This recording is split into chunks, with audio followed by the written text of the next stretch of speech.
Apenas retire la cuña, pueden empezar.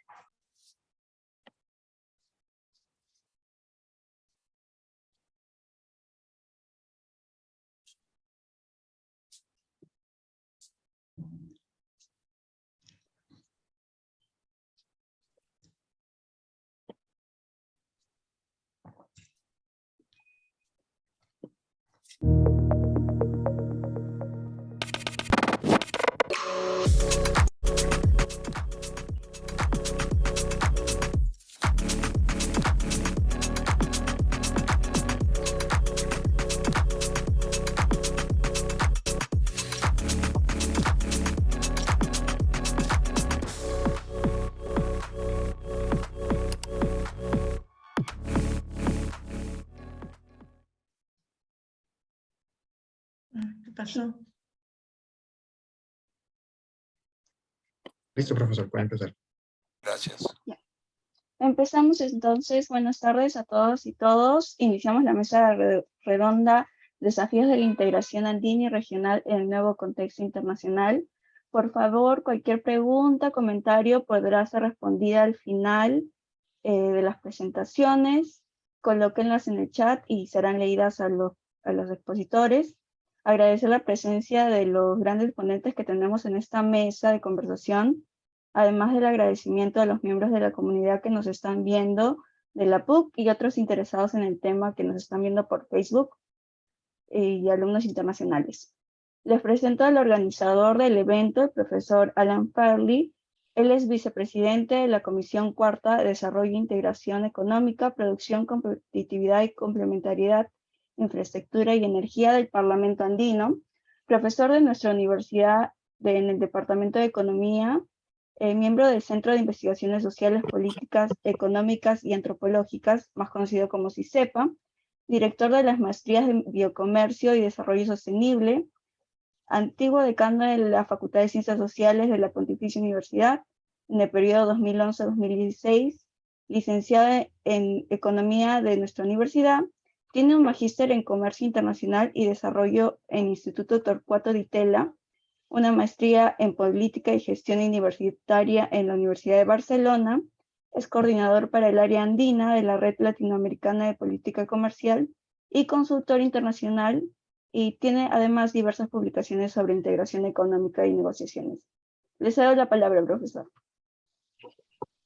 Muchas gracias, muy buenas tardes con todas, con todos, y un agradecimiento a quienes han aceptado participar en este coloquio internacional que nos parece de la mayor relevancia en un contexto en el cual hay cambios fundamentales a nivel global, donde no solamente se dan esta transformación tecnológica, tenemos que enfrentar los desafíos del cambio climático, sino que hemos sido golpeados sucesivamente por la pandemia y por el conflicto en Ucrania, choques externos que han afectado a la región. Y las respuestas frente a esos shocks fueron principalmente individuales, de cada país hizo lo que pudo, pero en un segundo momento hubieron algunos niveles de coordinación. Bueno, primero lo hizo Centroamérica, que los acuerdos de integración tuvieron algunas respuestas coordinadas, ¿no? Después, algunos de nuestros bloques. Pero está planteado el desafío de no solo responder a esta emergencia sanitaria o a los choques externos que nos afectan de manera diferenciada por el conflicto en Ucrania, sino también de repensar, de relanzar los acuerdos de integración. Forzados por la emergencia, se dieron niveles de comercio electrónico, de facilitación del comercio, la búsqueda de intercambios que fueron importantes y que dan lugar también a diversos puntos de agenda que en estos momentos se están planteando con una perspectiva de más mediano y largo plazo, ¿no?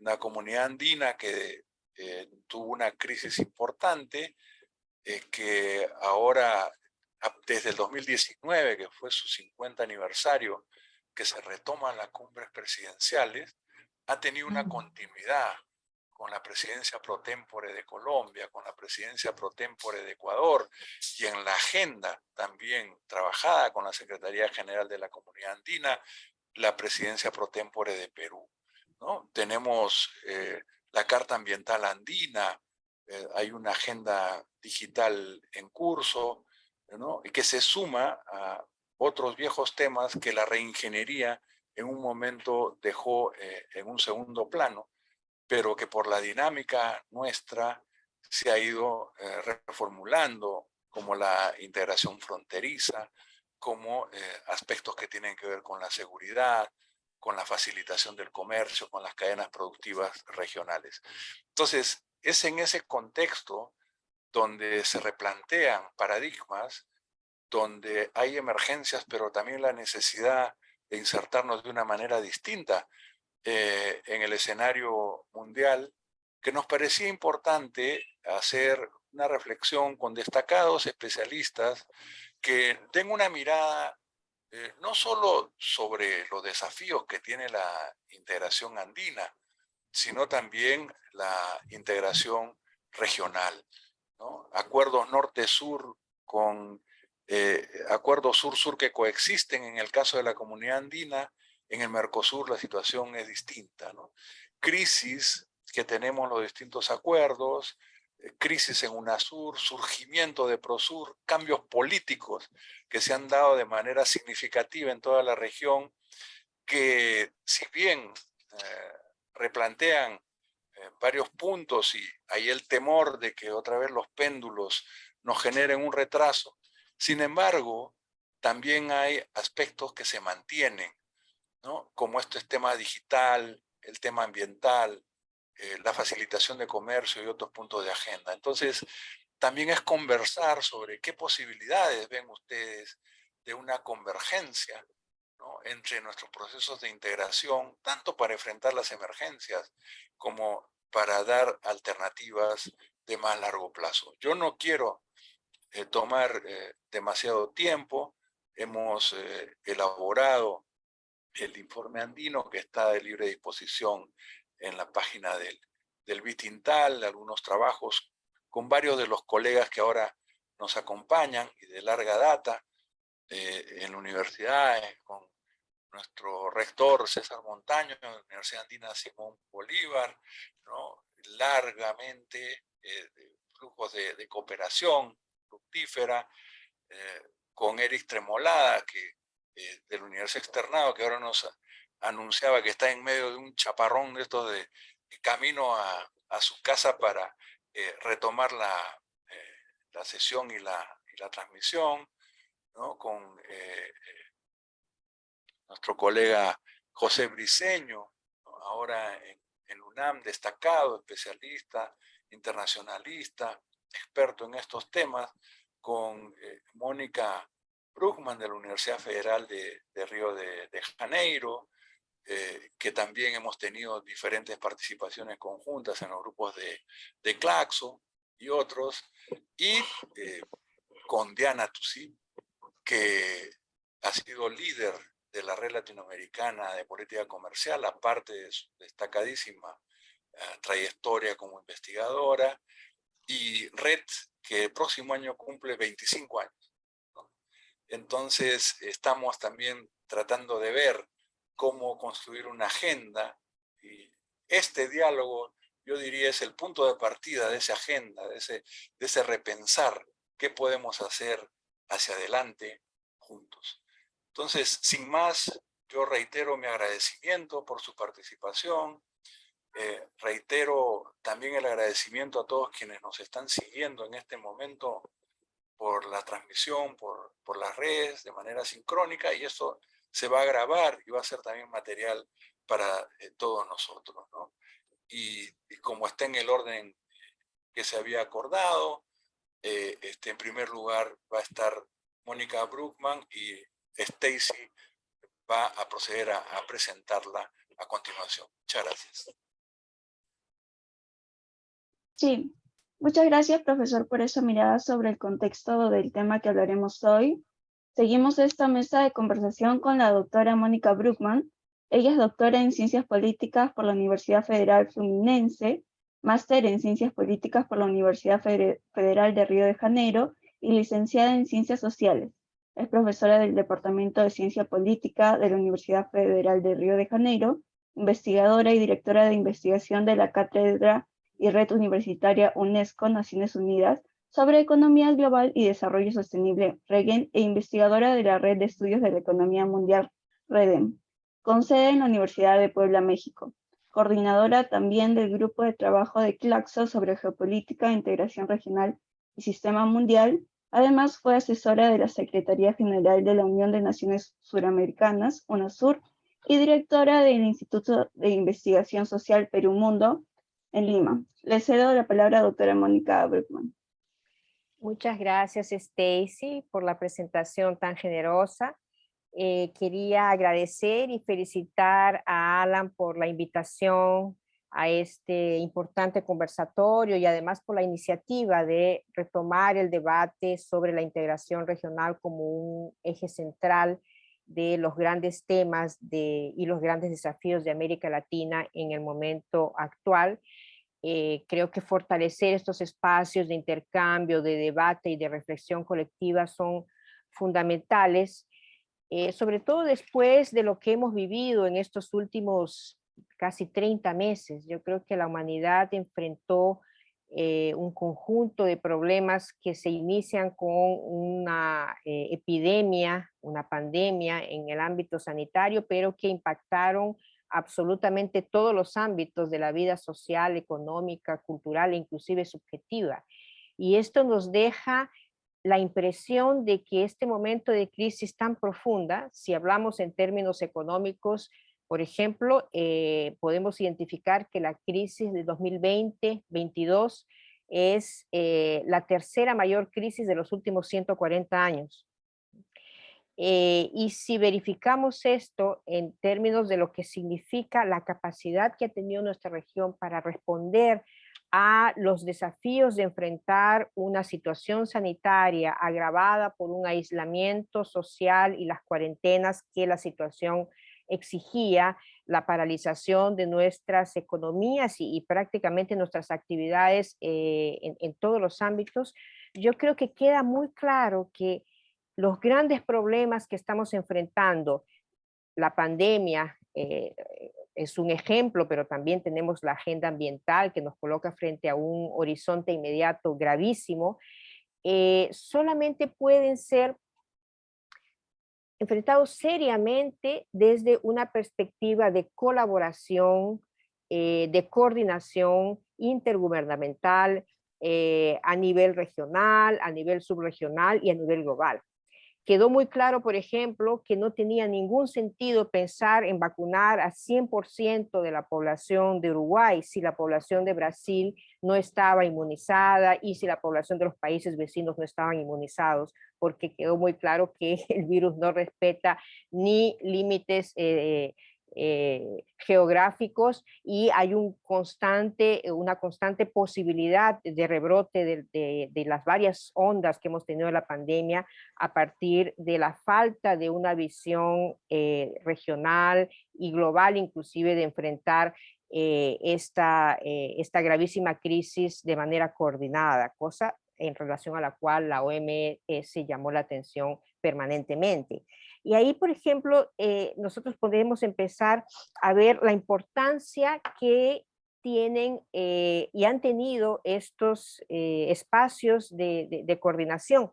Yo me pregunto, y me pregunté a lo largo de estos 30 meses, ¿qué hubiera sido de nuestras condiciones de respuesta ante una crisis tan grave como la que la pandemia del COVID-19 nos colocó, si en este momento hubiéramos tenido al ISACS, al Instituto de Salud de UNASUR, que tenía sede aquí en Río de Janeiro y que tenía como uno de los objetivos avanzar hacia la creación de cadenas de valor en la industria farmacéutica para abastecer todo el sistema de salud pública.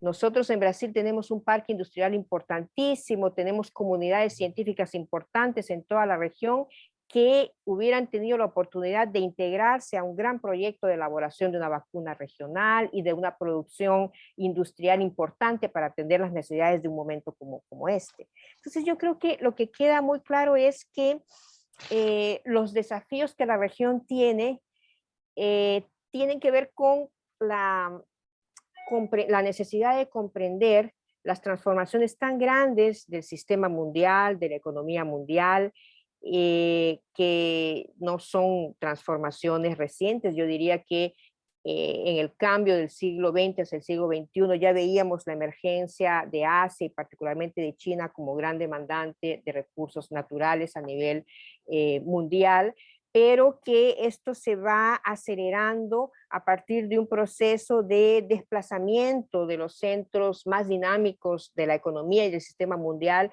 desde el viejo norte desarrollado hacia el sur emergente. Y si vemos las proyecciones para 2030 y 2050 de las 10 mayores economías del mundo, 7 u 8 serán economías del sur emergente, ¿no?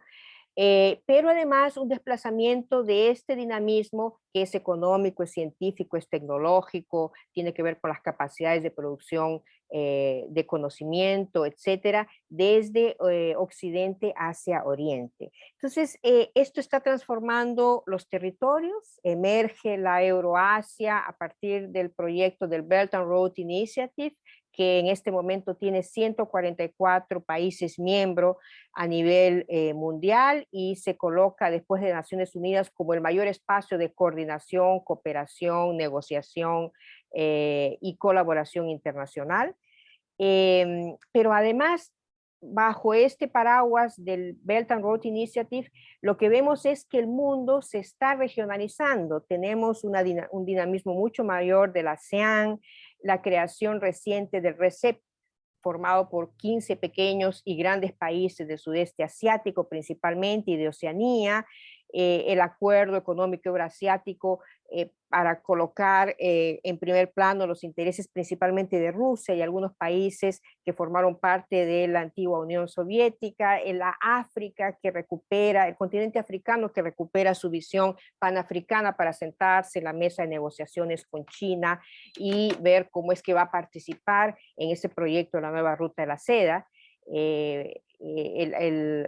Y la respuesta de Estados Unidos con el Quad, que incluye la India, Australia, Japón, además de Estados Unidos, para intentar detener de alguna manera el avance de China en la región del Indo-Pacífico. Entonces, lo que vemos es que hay un proceso muy intenso de regionalización para defender intereses subregionales y colocarlos con un peso relativo mayor en el ámbito del sistema internacional, del sistema mundial.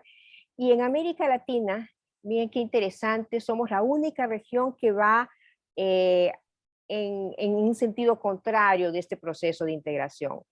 Lo que fueron las grandes conquistas de los primeros 15 años del siglo XXI, que fue profundizar los espacios de integración ya existentes, que se dinamizaron, que se adensaron, cuyos acuerdos de colaboración pasaban por una serie de otras agendas, además de la comercial y la económica únicamente.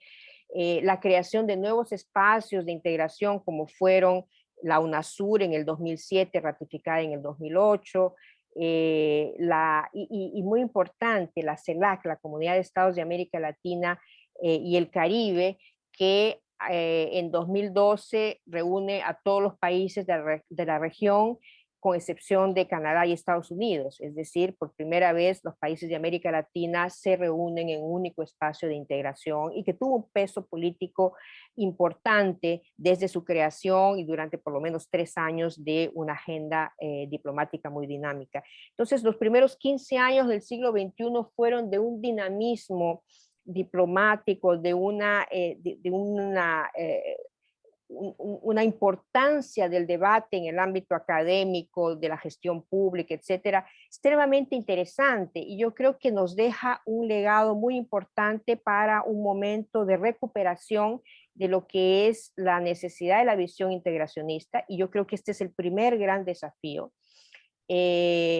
recuperar esta visión de la necesidad de la coordinación y la colaboración regional como no solamente un mecanismo importantísimo, tal vez el que tiene mayor peso en la necesidad de colocar en la agenda mundial los intereses de la región, de América Latina, y los intereses subregionales, sino también la posibilidad de pensar en agendas estratégicas, que yo diría que es el segundo gran desafío que nos presenta la coyuntura mundial contemporánea. Y es un desafío que no es nuevo, inclusive en el siglo XXI. Yo recuerdo mucho cuando la UNASUR, a partir del 2011, y justamente tomando como punto inicial una reunión de jefas y jefes de Estado y de Gobierno que se realizó en Lima cuando el Perú ocupaba la presidencia pro tempore, aprueba una propuesta de la Secretaría General de UNASUR en aquel momento a cargo de Ali Rodríguez Araque, de iniciar un proceso de debate y de discusión intersectorial, transversal, en todos los países de UNASUR para avanzar hacia una estrategia de aprovechamiento de los recursos naturales que nuestra región tiene para el desarrollo integral de cada uno de los países de la región y de la región en su conjunto. Y esto fue una decisión, creo que histórica y de gran importancia, porque de hecho movilizó academia, movilizó especialistas, movilizó gestores públicos, movilizó los representantes de los diferentes países en los diferentes consejos de UNASUR. UNASUR llegó a tener 13 consejos ministeriales, más o menos acompañando la división ministerial de cada uno de los países, que eran los espacios de elaboración de las políticas públicas subregionales.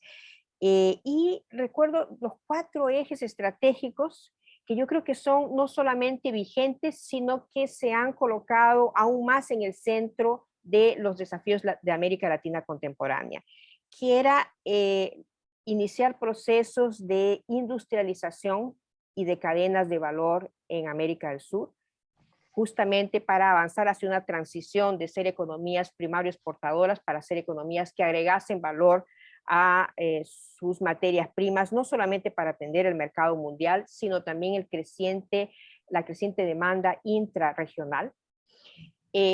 La gestión científica tecnológica para poder avanzar en procesos de innovación y nuevos ciclos tecnológicos que alimentaran los procesos industriales. La gestión ambiental, que tenía que ver con una decisión muy clara y una formulación muy clara de disminuir el impacto ambiental de la actividad extractiva a partir de tecnologías avanzadas, pero también la posibilidad de tener un conjunto de acuerdos y una legislación coordinada en la región que disminuyese drásticamente el impacto ambiental, no solamente la actividad extractiva, sino también la actividad de transformación. Y el cuarto eje era la gestión social de estos recursos naturales, es decir, que permitir que las poblaciones locales que viven en las regiones de gran concentración de biodiversidad y de recursos naturales estratégicos pudieran tener niveles importantes de participación en la gestión de estos recursos localizados en sus territorios. Entonces yo creo que esto nos abrió una agenda muy importante, y yo recuerdo que en cada uno de los consejos ministeriales de UNASUR se colocó esta discusión transversal y nos dejó algunos acuerdos y algunos proyectos importantísimos, como la necesidad de crear un servicio geológico suramericano para recibir la información y la data geocientífica de cada uno de los países de UNASUR, para luego sistematizar y regresar con esta información sistematizada, estandarizada para los gestores públicos como un instrumento principal de gestión soberana de los recursos naturales que disponemos en la región. La necesidad, por ejemplo, de fortalecer una banca de desarrollo para no solamente financiar la infraestructura, sino estos proyectos estratégicos, y ahí resurge la necesidad de discutir esta nueva arquitectura financiera regional y proyectos como los del Banco del Sur. Entonces vemos que tenemos un conjunto de elementos que esta primera fase del siglo XXI, los primeros 15 años de gran dinamismo de la integración regional nos dejan no solamente como un legado en lo que pudimos avanzar a nivel de debate, de discusión, de proyectos, algunos avanzaron un poco más en su concretización, otros se quedaron simplemente como proyectos, pero que nos colocan frente a la necesidad de recuperarlos en un contexto que ya no es el mismo de hace 10 o 15 años, un contexto donde el peso relativo que tiene Asia en la economía mundial se ha fortalecido muchísimo y donde estamos enfrentando toda una nueva agenda estratégica que tiene que ver, por ejemplo, con los proyectos estratégicos de transición energética y de descarbonización de la economía mundial, el Pacto Verde Europeo, lo que está haciendo China en términos de las energías renovables y limpias, el New Green Deal de Estados Unidos. Es decir, todos estos proyectos estratégicos que están marcando la agenda contemporánea y que tienen que ver con la descarbonización de la economía mundial para alcanzar la neutralidad climática en 2050, como establece el Acuerdo de París, y China dice en este momento que para ellos ya no será el 2050, sino el 2060, están produciendo una gran paradoja para América Latina, porque todas estas industrias de bajo carbono, las tecnologías para producción y almacenaje de energía renovable, los vehículos eléctricos, si pensamos esto en un proceso de sustitución del parque automotriz movido de energía fósil por vehículos eléctricos y que además producen 70% de las emisiones de gases de efecto invernadero. Todas estas industrias de bajo carbono van a tener una demanda de 20 a 30 veces mayor de minerales críticos cuyas principales reservas están en América Latina. Entonces, la gran paradoja es que estos procesos y estos proyectos están planteando, de la forma en que se están conduciendo en este momento en las agendas regionales e internacionales, una descarbonización en la punta del consumo y una profundización de la devastación ambiental en la base, es decir, en los países que van a producir los minerales críticos que estas nuevas tecnologías y estos nuevos ciclos tecnológicos van a demandar. Entonces, ¿cómo América se sitúa en este proceso? Frente a un conjunto de intereses económicos de las cadenas globales de valor gigantescos. Yo creo que, nuevamente, el principal instrumento más eficiente para situar la región en el debate, en la agenda y avanzar hacia realmente un proceso de sustentabilidad del planeta y descarbonización del planeta como un todo, significa recuperar los espacios de coordinación, de colaboración y de integración regional. Sea que retomemos los existentes, que creemos nuevos, pero esto se coloca como un imperativo fundamental para el momento actual. Muchas gracias. Muchas gracias, profesora, por los nuevos puntos que toma sobre las nuevas agendas según los contextos. Continuamos así con la presentación del doctor Eric Tremolada de Colombia. Él tiene postdoctorado en Derecho Internacional por la Universidad de Valencia, es doctor en Derecho por la Universidad Complutense de Madrid e Instituto Universitario Ortega y Gasset, DEA en Derecho Internacional y Relaciones Internacionales por la Universidad Carlos III de Madrid, magíster en Análisis y Gestión de la Ciencia y Tecnología en el Centro de Estudios Constitucionales de Madrid y máster en Altos Estudios Internacionales. Es docente e investigador en la Facultad de Derecho en la Universidad Externado de Colombia, director del Centro de Pensamiento Jean Monnet en Negocios, Comercio e Integración y titular en Colombia de la Cátedra Jean Monnet Derecho de la Integración Comparada de la Unión Europea y América Latina, que se imparte en el externado con el aval de la Comisión Europea. Le cedo la palabra, doctor, y agradezco que haya podido ingresar incluso con diluvio y todo. Muchas gracias, Stacy. Muchas gracias a todos los colegas por la paciencia. No he visto ni siquiera a todos los que estén conectados, perdónenme.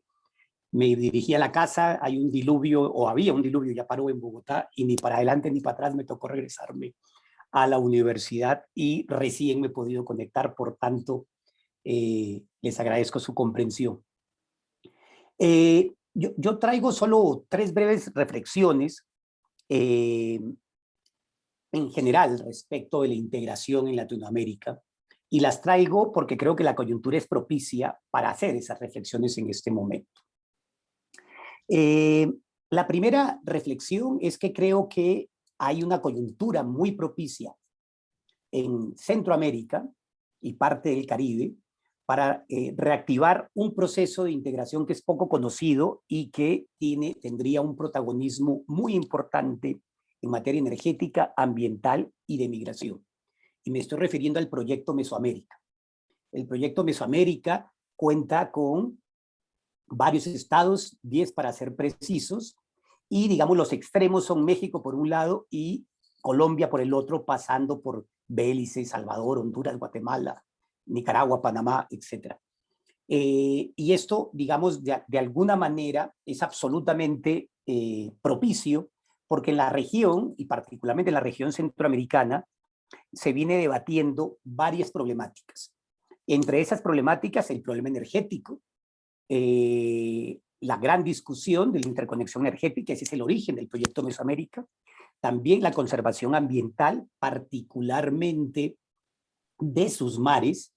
Digamos, todos estos países hacen parte de lo que sería la cuenca del Caribe occidental, y evidentemente por ahí pasan las grandes rutas también en temas de narcotráfico, de migración, y de alguna manera, si este proyecto, digamos, no se revive, pero sí se renueva la agenda, porque de alguna manera siempre ha estado vivo, y se renuevan los liderazgos que en este sentido, la coyuntura política de los países que, digamos, ya serían llamados a generar liderazgo, en particular Colombia por un lado y México por el otro, podría favorecer una serie de dinámicas en términos de reactivar esa política energética, las posibilidades reales de la interconexión con varios países de Centroamérica y la propia México, y por supuesto la conservación de sus mares a través de una pesca sostenible y que de alguna manera respete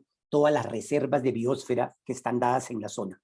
Esto además sería una lógica de aportar a la geografía humana desde la perspectiva de que la mayoría de estos países además tienen una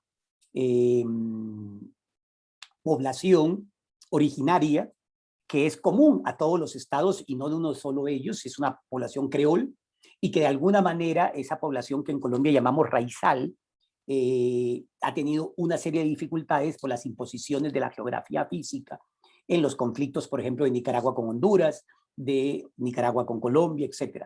En ese sentido, creemos que el proyecto Mesoamérica sería una gran oportunidad para desarrollar a través de sus iniciativas de energía, medio ambiente, migración, posibilidades de hacer una construcción colectiva donde se vinculen a esos pueblos originarios en lo que sería la explotación, la seguridad y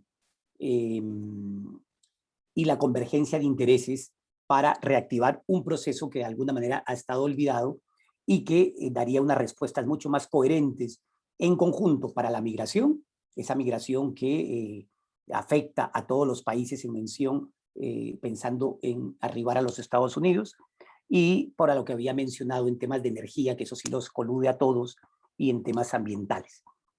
Entonces, mi primera reflexión es que estaríamos desde la perspectiva de la integración latinoamericana en la necesidad de revisar y sincerar los procesos y ver cómo los revitalizamos y cómo definimos nuevos horizontes. Eso desde una perspectiva pensando en el proyecto Mesoamérica. Otra perspectiva que creo que también es absolutamente propicia para la región es la LADI. La LADI siempre ha tenido, tal vez es una de las iniciativas más viejas que reúne más países, hoy 14 miembros tiene la LADI. Siempre ha tenido un grave problema más allá de que se han logrado acuerdos de complementación económica, los acuerdos de conformidad, los agropecuarios, los de promoción de comercio, etc. Más allá de eso, siempre ha habido una gran discusión en la LADI y eran los pesos y los contrapesos que se hacían México y Brasil.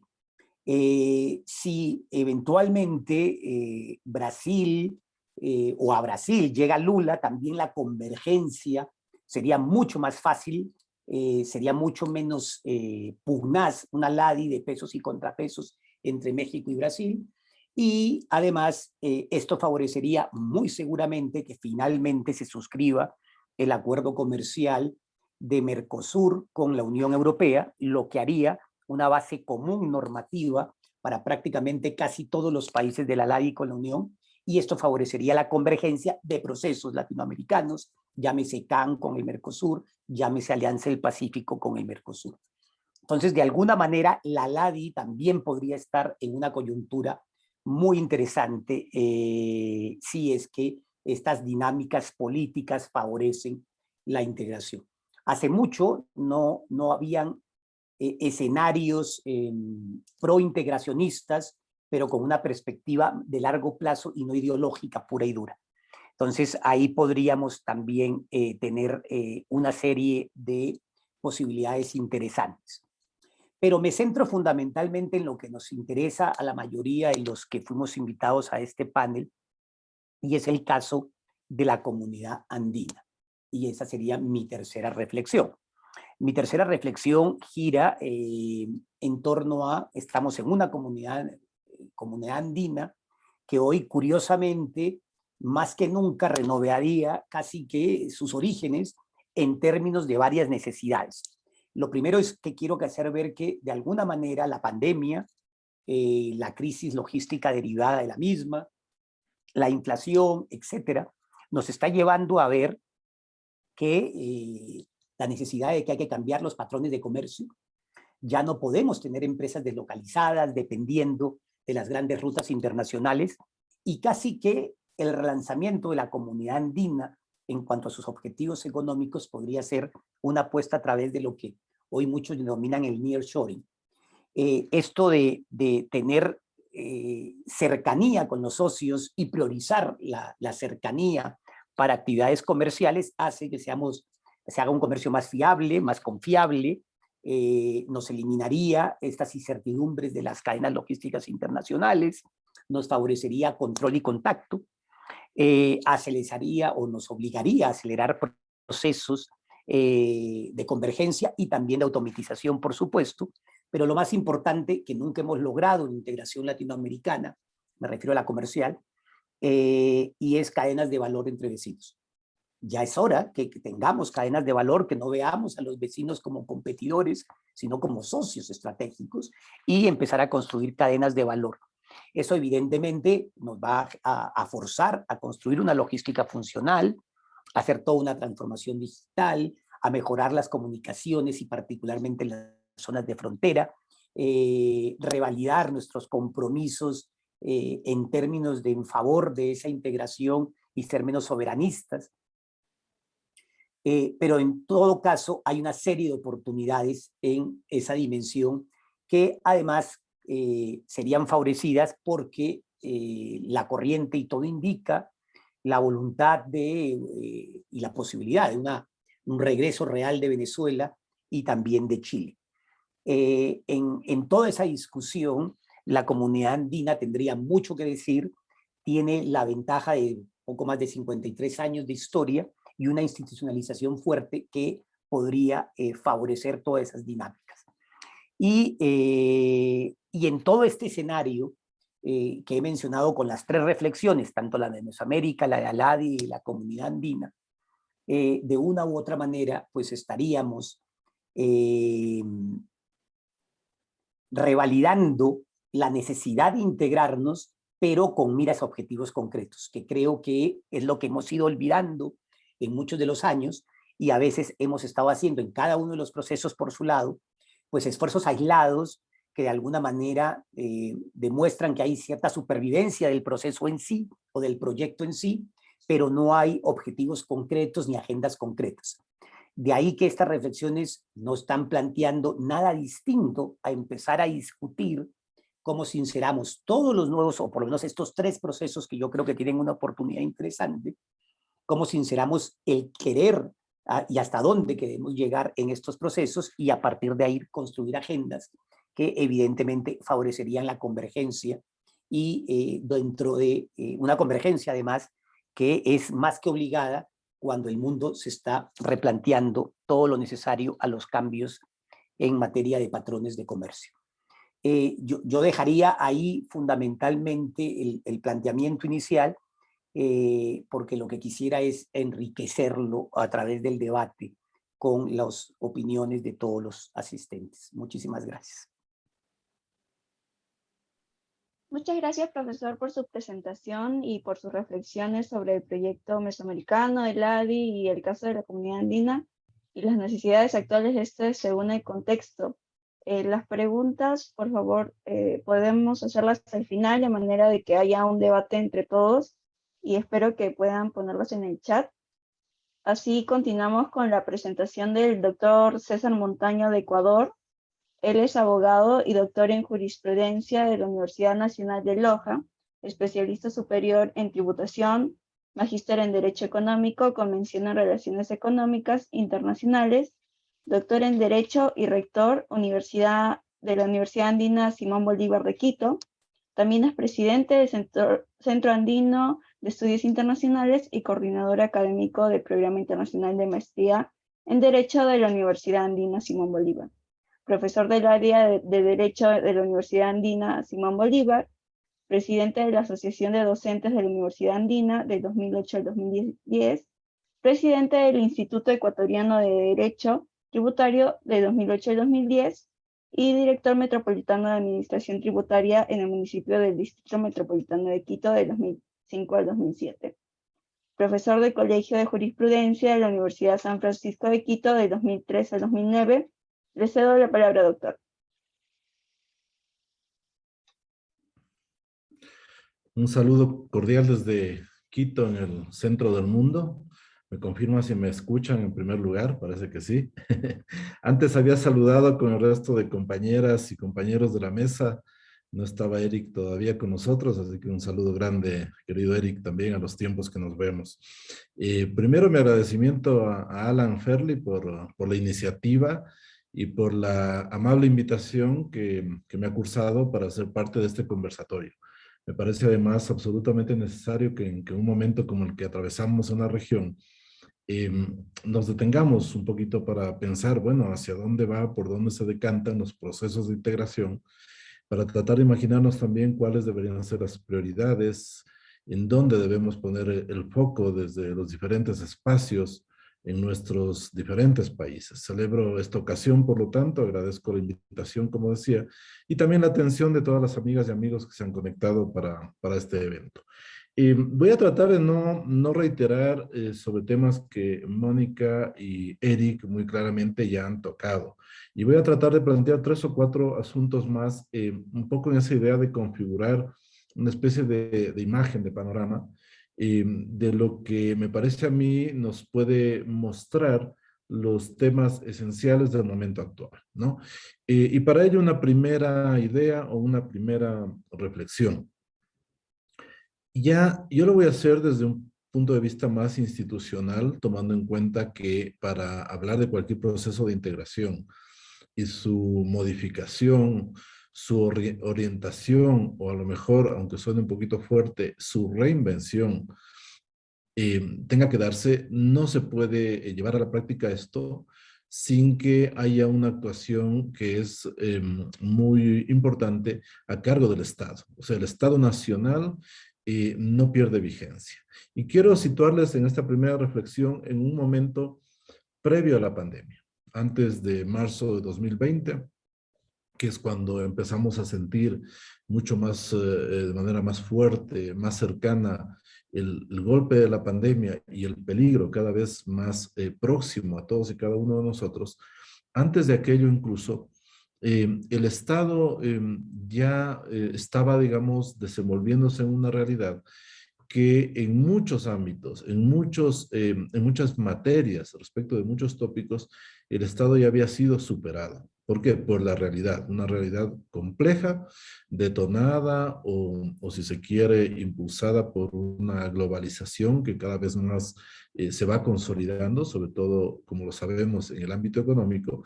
Claro, y el Estado va adquiriendo, digamos, un lugar a veces de espectador, a veces de actor un poquito más lejano, en tercera, cuarta o quinta fila.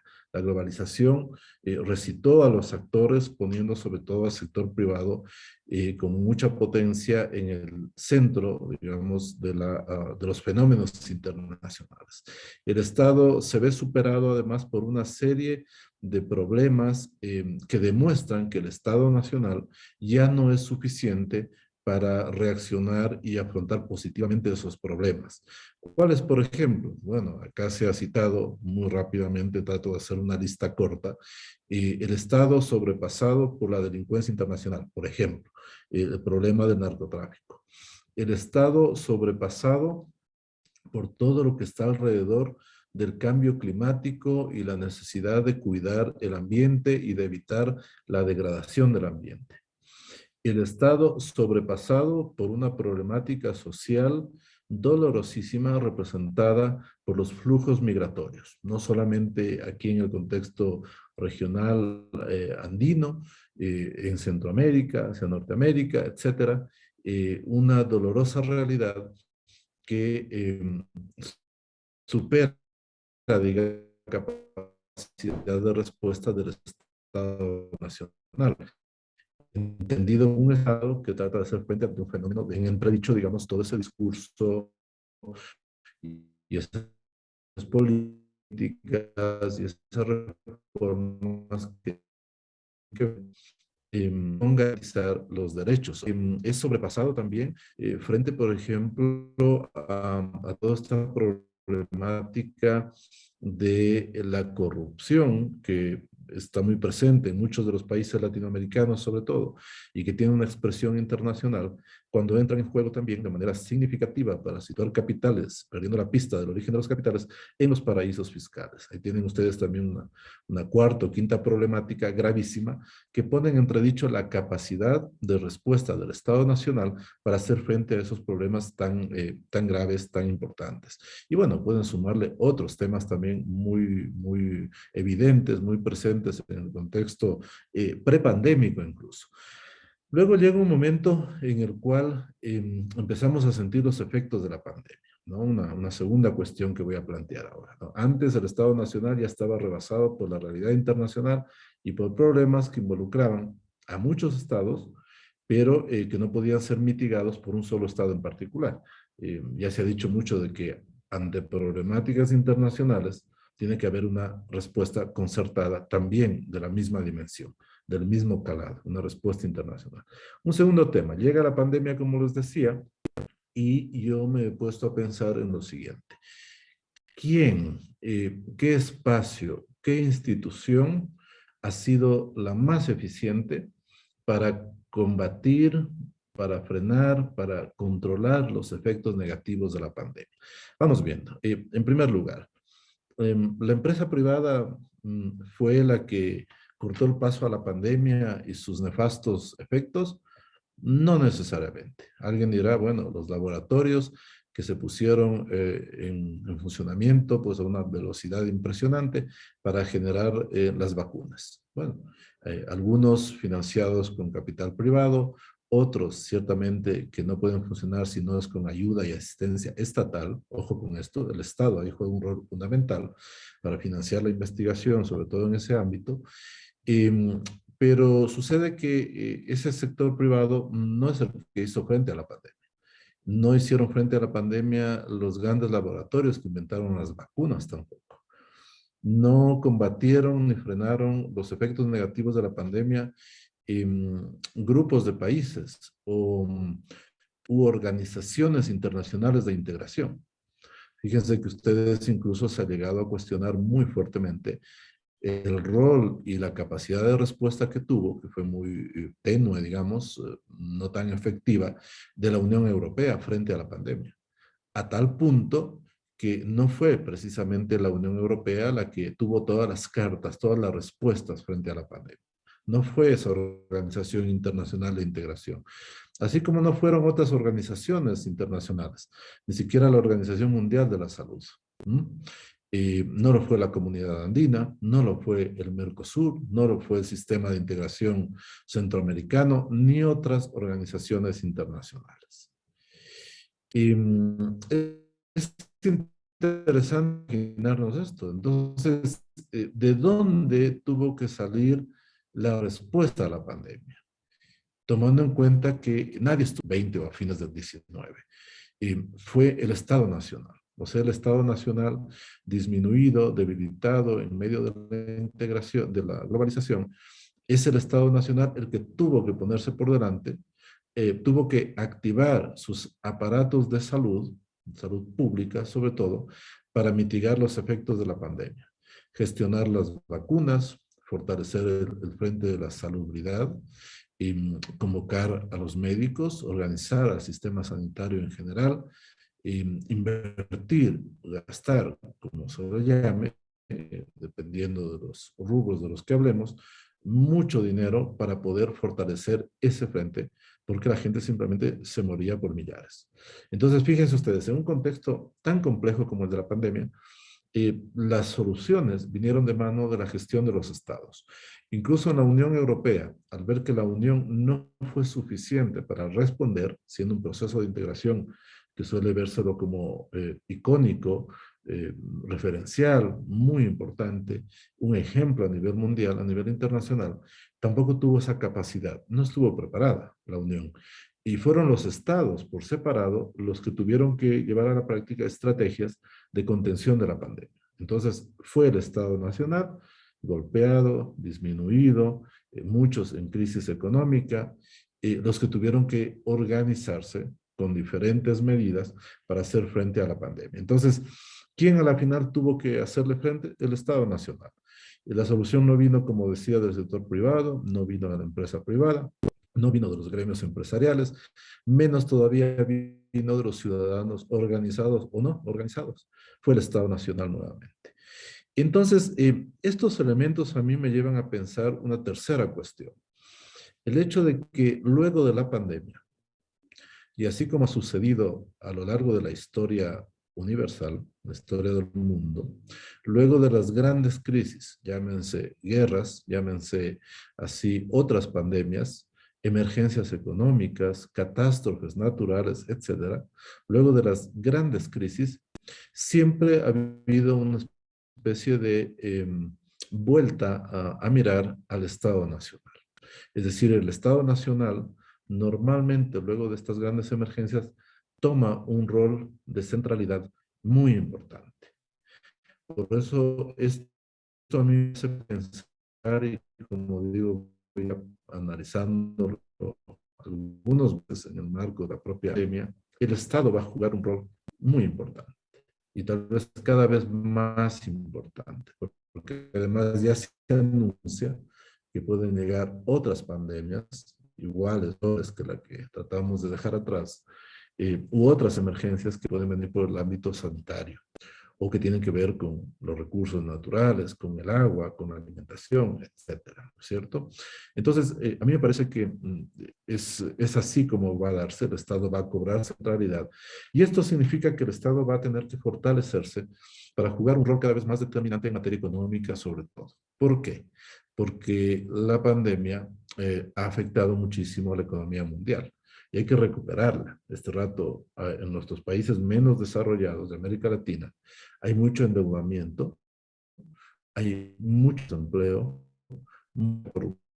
hay unos sistemas de salud que no están puestos a punto al día para responder, sirviendo a la sociedad.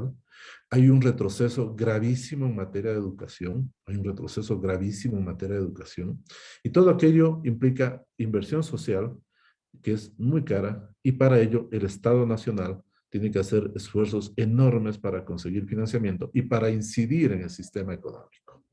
Entonces, me parece a mí que esto le obliga necesariamente al Estado Nacional, y paso al cuarto punto, le obliga necesariamente a poner de nuevo en el debate, en la mesa de discusión, el tema de la integración.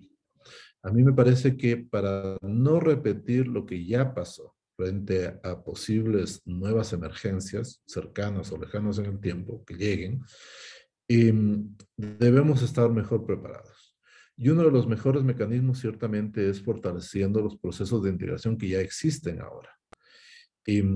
Y yo normalmente le tengo mucha esperanza al que considero el proceso de integración más avanzado, más consolidado, más integral que existe en América, que es precisamente el de la comunidad andina, porque tiene varios pilares y además en Lacan uno puede evidenciar unos lineamientos, unas notas de supranacionalidad muy pragmáticas y reales también, ciertas. Lo que no evidenciamos en otros procesos de integración o de coordinación política, incluso menos todavía en esos procesos que hay en América Latina. Entonces, ¿para qué? Para prepararnos mejor. Y para ello, me parece a mí que uno de los grandes desafíos es llegar a los acuerdos entre los gobiernos de los países miembros para poner una lista de prioridades que necesariamente va a tener que conectar con la lista, que no puede ser grande, sino puntual, corta, de prioridades que van a tener que manejar los estados nacionales hacia dentro de sus territorios. Me explico. Si lo que es urgente ahora es trabajar en salud, en educación, en alimentación, en ambiente, en los grandes temas que acá también se han citado, el tema energético, por ejemplo, el tema relacionado a lo digital, la economía digital, ese es el mundo actual, etcétera. Son 6 o 7 temas donde el Estado necesita definir políticas, regulaciones y ordenar el sistema económico para generar las mejores condiciones para avanzar en estos campos, en estos ámbitos. Pero eso lo digo, el Estado Nacional casa adentro, hacia los ciudadanos. Pero esto tiene que tener un empate y una proyección también hacia afuera en las relaciones internacionales de los estados.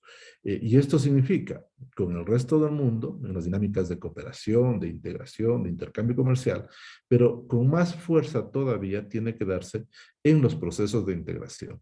Esto significa que los procesos de integración, como la comunidad andina, por ejemplo, tienen que empezar a trabajar con el apoyo de los estados nacionales en esto de llegar a los grandes acuerdos.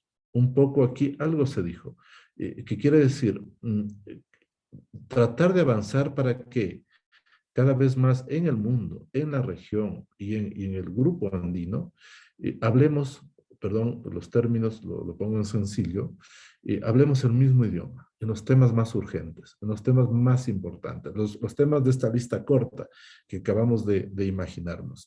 Y a mí me parece que esto puede ayudar muchísimo a efectos de consolidar el mercado integrado, el mercado subregional, hablando el mismo idioma en normas que liberalizan el comercio, que pueden permitir la generación de producción, la creación de empresas, precisamente las cadenas de valor que se acababa de hablar acá, para tener consumo y producción en proximidad, entre las economías que son muy similares del grupo de la integración.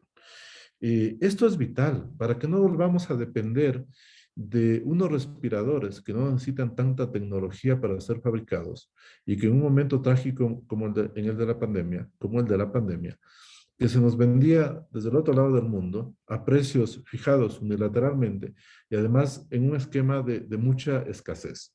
Yo me acuerdo, países tan desarrollados incluso como Alemania, se proveyeron de esos productos que sirven para la asistencia, la atención hospitalaria, y que son, digamos, no tan elaborados, pero que no los fabricaban. Entonces, ¿por qué no pensar que entre los países miembros de la CAN podemos hablar de un esquema de producción, de comercio en proximidad, para estar mejor preparados ante cualquier emergencia que pueda presentarse en el mediano o en el largo plazo?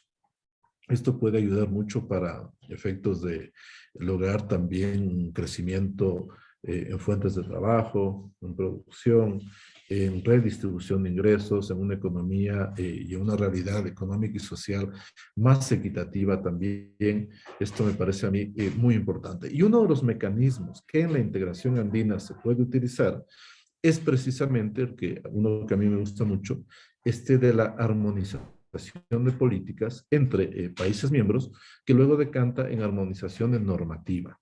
Lo que resulta un tanto, digamos, táctico y delicado respecto a esas eventuales posiciones muy nacionalistas que hay en algunos países o donde se cuida mucho la soberanía. Cuando se habla de armonización, se habla de acuerdos mínimos a efectos de hacer convergentes los regímenes normativos de los Estados miembros. Ahora mismo en la CAN hablamos ya de más de una docena de ámbitos armonizados muy importantes que van consolidando la economía en el sistema andino de integración y que van generando grandes posibilidades de mejora de calidad de vida de los pueblos de los Estados miembros. Me parece a mí que si no vamos a ir en esa línea de profundización de lo supranacional, porque hay recelos de los países en general, y tampoco queremos bajar, digamos, la intensidad de esa integración, un término medio puede ser este, el mecanismo de la armonización, que me parece a mí que es vital. Voy terminando, esta es una de las últimas ideas que he preparado. Yo creo que hay que ponerle mucha atención a este ámbito. Esa armonización puede tocar el espacio financiero, pequeñas y medianas empresas, producción, etcétera, lo agrícola también, que nos presenta algunos retos y complementariedades muy importantes. Y finalmente hay que tomar en cuenta otro elemento, dos elementos, rapidísimo. El uno, allá por el año 2013 se aprobó la decisión 792 en la CAN que ordenaba la reingeniería del proceso andino de integración. Hace pocos días, la última cumbre del Consejo Presidencial Andino de la Comunidad Andina, los presidentes ahí adoptaron una resolución. Uno de los puntos dice que hay que revisar, hay que evaluar cuánto se avanzó en la reingeniería del proceso andino de integración. Creo que ahí está abierta una puerta, una gran posibilidad para resituar los temas fundamentales de la agenda de la comunidad andina y para hacer los ajustes necesarios apuntando a esos temas urgentes que los gobiernos de la comunidad andina vean como imprescindibles, prioritarios, a efectos de que tengan efecto no solamente en la profundización del proceso a nivel andino, sino adicionalmente para que casa adentro, en cada país miembro, se mejore las condiciones de vida de las personas. Y el último punto, finalmente, me parece a mí que no hay que descartar grandes posibilidades, grandes oportunidades que se tienen en cada proceso de integración si se abre una agenda amplísima para los contactos y acuerdos entre diferentes procesos de integración, sea que se trate de procesos del tipo comunitario, como la Unión Europea, la CAN o SICA, y otros que vayan más en esa dinámica política que buscan lo mismo, como por ejemplo se ha citado acá CELAC, Alianza del Pacífico u otras iniciativas. Creo que no hay que descartar ese frente, acercamiento entre esos diferentes procesos que son diferentes en su naturaleza, a veces en propósitos inmediatos, pero que en el fondo buscan lo mismo, mejora de la calidad de vida de los ciudadanos y un gran acercamiento a efectos de trabajar por un futuro mejor y compartido en esta parte del mundo. Muchas gracias. Muchas gracias, doctor, por su presentación y por los puntos tan interesantes que trata y trae a la mesa sobre las insuficiencias del Estado Nacional, pero también su accionar durante la pandemia y el rol que toma después de ella, ¿no? Además de otros puntos tocados sobre los acuerdos latinoamericanos. Muchas gracias. La siguiente presentación será dada por la doctora Diana Tusi, de Argentina. Ella es doctora en Relaciones Internacionales por la Escuela de Economía de Londres y licenciada en Sociología. Dirige la maestría en Relaciones Internacionales de la sede de Flaxo, Argentina, y es investigadora superior del Consejo Nacional de Investigaciones Científicas y Técnicas, al que ingresó en el año 1987. Profesora visitante de la Universidad de Oxford y Manchester y recientemente del German Institute of Global Affairs, tiene un premio académica distinguida del Sur Global por la sección del Sur Global de la International Studies Association en 2017. Sus temas de investigación en el campo de la economía política internacional versan sobre procesos y actores en el multilateralismo, la construcción regional, así como la economía política del sistema económico internacional. Brasil y China en el orden emergente. Le cedo la palabra, doctora. Bueno, a ver. Bueno.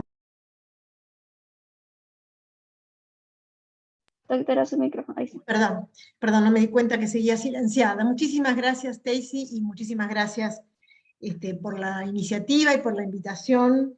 Muchísimas gracias a mi colega Alan Ferli, con quien venimos trabajando durante tanto tiempo. Quiero aclarar y decir que estoy, además de agradecida por esta ocasión, digamos, y esta iniciativa, que soy tributaria del trabajo y los esfuerzos de muchos de los que me han precedido, ¿no? De muchos de los colegas, de todos los y las colegas que me han precedido en esta presentación. Y en particular, por supuesto, de los trabajos de Alan, como director del nodo andino de la Red Latin, que como dijo él, cumple 25 años. Con esto quiero decir que, y a diferencia, digamos, de los que me precedieron, voy a hacer, digamos, más hincapié en la coyuntura político-económica de este momento, y voy a referirme al evento que tanto Eric Tremolada como César mencionaron, que es el relanzamiento de la Comunidad Andina. Y esto me parece un evento muy auspicioso, es un momento muy auspicioso. El lanzamiento de la comunidad es un evento realmente muy auspicioso para la región y por supuesto muy auspicioso para la integración latinoamericana. Y también el hecho de que se haya retomado la costumbre, digamos, de los consejos presidenciales. Entonces ya tenemos, creo que 3 o 4 consejos presidenciales en los últimos años, y en el último consejo presidencial me parece que tenemos una agenda que se abre, que es muy interesante, por lo menos para América del Sur. Los presidentes hoy involucrados buscan realmente, eso se nota de la declaración presidencial, buscan imprimir un nuevo dinamismo a la integración regional, y un dinamismo que veíamos perdido, no solamente en la Comunidad Andina, sino también en Mercosur, digamos, poco, digamos, amor o entusiasmo por la integración, poco amesetada el tema de la integración en general. Bueno, en la declaración presidencial se retoma la convicción, se invita, digamos, se retoma la convicción de la importancia de buscar una voz regional para América del Sur, y se ha priorizado, algo que tanto César como Eric mencionaron, la plataforma, la institucionalidad que nos ofrece la Comunidad Andina. Esta es mi lectura, digamos, del Consejo Presidencial número 22 que se realizó a fines de agosto bueno, hace un mes, no, hace 15 días, perdón. Esta revitalización es, como decía, muy auspiciosa y tenemos que tenerla en cuenta, precisamente por algo que mencionó Alan, que fue la crisis del 2006, o que, digamos, la crisis que sufre la Comunidad Andina a partir del 2006, tanto con la firma de los tratados de libre cambio de Perú y de Ecuador, de Perú y Colombia, y la salida de Venezuela de la comunidad, digamos, de la Comunidad Andina. Entonces tenemos, digamos, hoy una coyuntura que me parece muy interesante para tomar en cuenta para nuestras agendas de investigación y para nuestra acción política también. El último consejo presidencial hubo propuestas realmente muy atractivas para nosotros desde el Mercosur, que es reincorporar tanto a Chile y a Venezuela. Por supuesto, después voy a hacer referencia al Mercosur, mientras que Colombia, digamos, por un lado, el Consejo retoma esta idea de reincorporar a Chile y Venezuela, y Colombia y Perú claramente mencionaron la conveniencia de extender una invitación a Argentina, y al mismo tiempo, desde Bolivia, el presidente Arce retomó la idea de coordinar las agendas entre la Comunidad Andina y en el Mercosur, que se había conversado, y esto tiene que ver obviamente con los cambios políticos en la región, con la asunción de Petro a principios, en la asunción de Petro a principios de agosto. Es decir, las conversaciones antecedieron al Consejo Presidencial y desembocaron en una declaración del Consejo Presidencial que abre mucho las puertas a una integración sudamericana, o por lo menos al camino de una integración sudamericana.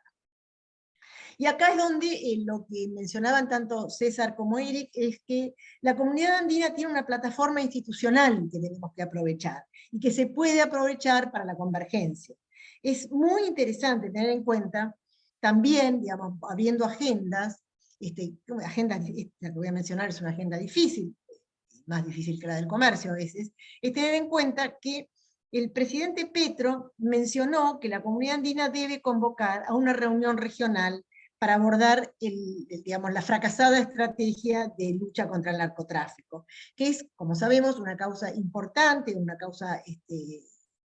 de las tantas causas, una causa importante de la violencia en la región y de la digamos, debilitamientos de las instituciones, y que va carcomiendo la democracia.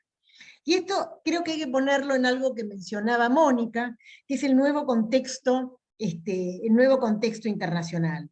Esto es algo que nos ofrecen, digamos, hay que tener en cuenta, el nuevo contexto, el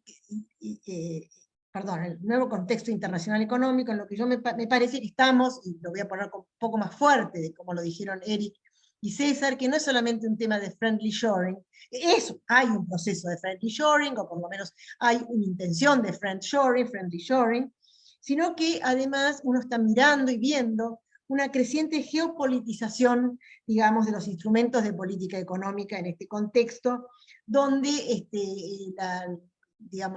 no solamente la guerra en Ucrania, sino también la puja entre China y Estados Unidos, han geopolitizado los instrumentos de política económica. En ese contexto es que creo que esta integración de América del Sur, esta puerta abierta, digamos, a la integración de América del Sur, es que tiene tanta importancia. Porque la política exterior tiene hoy muchísima relevancia, dado que son los factores externos los que nos están marcando, una vez más y crecientemente, los márgenes de maniobra para el manejo de la política económica, precisamente. Por eso me parece, como decía antes, que este es un momento muy, muy auspicioso y que hay que recoger esa ventana abierta, el nuevo impulso a la comunidad andina, con la puerta abierta a Chile, a Venezuela y a Argentina. Entiendo, y esto es obviamente, por eso digo, soy tributaria de los trabajos de ustedes, entiendo que no significa eso retomar, digamos, los objetivos, no necesariamente, digamos, significa retomar los objetivos primigenios de la Comunidad Andina de 1969, sino que aprovechar precisamente la institucionalidad que ofrece para concertar agendas de interés común. Con esto voy cerrando, me parece que me gustaría dejar abierto al debate, y alta la hora de la noche, por lo menos para mí, es que acá quiero destacar el informe que nos ofrece Alan Ferley, el informe andino que acaba de ser publicado, que tiene una riqueza muy interesante para tomar en cuenta. De hecho, el informe destaca que el área de libre cambio entre Mercosur y Chile, Perú y Colombia, los 3 miembros de la Alianza del Pacífico, los 3 miembros sudamericanos de la Alianza del Pacífico, es prácticamente un hecho. Y esto es interesante tener en cuenta porque es de donde se puede partir, y el marco lo tenemos, por supuesto, dentro de la LADI. El informe destaca también una agenda futuro, que yo voy a marcar. Una agenda futura para poder, digamos, trabajar en esta convergencia. Acumulación de origen, facilitación de comercio, coherencia regulatoria, la parte logística, que en la comunidad andina funciona mucho mejor que en el resto de la región, la integración física, el desarrollo, la tecnología y la innovación, y por supuesto, algo en lo que se ha trabajado durante mucho tiempo, con más o menor éxito, pero que es fundamental, es el reconocimiento mucho de los estándares técnicos. A mí me parece, vuelvo para cerrar acá, que estamos digamos, obviamente en una coyuntura difícil internacional, con una geopolitización de los instrumentos de política económica, geopolitización del comercio, geopolitización de la deuda, pero es de alguna manera el relanzamiento de la comunidad andina es un guante enorme que debemos recoger, tanto en nuestra acción política como en nuestras investigaciones. Así que muchísimas gracias. Muchas gracias, doctora, por continuar con lo que estaban diciendo los otros expositores y seguir hablando de las agendas de los acuerdos latinoamericanos. Muy bien, continuamos con la presentación del doctor José Briceño Ruiz. Él es licenciado en Derecho por la Universidad de los Andes, Venezuela, y doctor en Ciencia Política de Sciences Po en Francia. Es profesor asociado del Centro de Investigaciones sobre América Latina y el Caribe de la Universidad Nacional Autónoma de México y también de la Facultad de Ciencias Económicas y Sociales de la Universidad de los Andes. Ha sido profesor investigador visitante en la Universidad de Buenos Aires y la Universidad Aoyama Gakuin en Tokio, la Universidad de Sonora, México, y la Universidad de San Pablo, Brasil. Cuenta con un máster en Relaciones Internacionales en la Universidad de Durham, Inglaterra, y un DEA en Política Comparada. Sus principales líneas de investigación son el regionalismo, integración en América Latina, economía política y desarrollo en América Latina, política exterior y relaciones extrarregionales de América Latina. Muchas gracias, doctor Briceño. Le doy la palabra.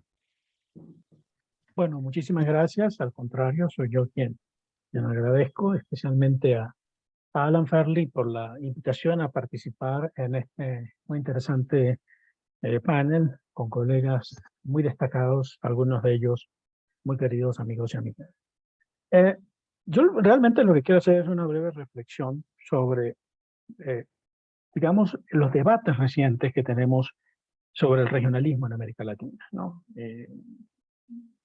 Y no solo sobre los debates en términos teóricos, sino también sobre los modelos regionales que queremos, digamos, aplicar, avanzar, implementar en nuestra región.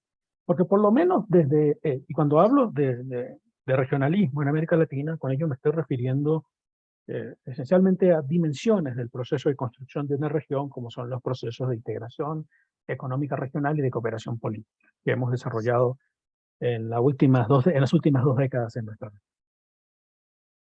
Y como punto de partida, yo creo que por lo menos desde el año 2015, cuando termina el ciclo de gobiernos de izquierda, el primer ciclo de gobiernos de izquierda, y termina lo que algunos expertos, una de ellas nos acompaña hoy, Diana Tucci, describieron como regionalismo poshegemónico, otros describieron como regionalismo posliberal.